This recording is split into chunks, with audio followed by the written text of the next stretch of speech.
All right, in terms of keyboards, would you rather have your number pad on the right or on the left?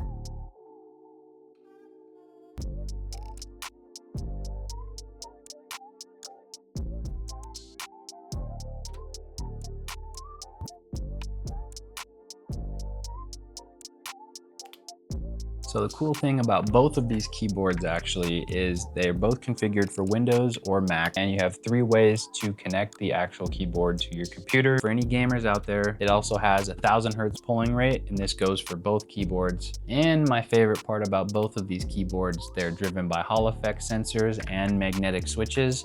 So you basically have full digital customization on every key within the software.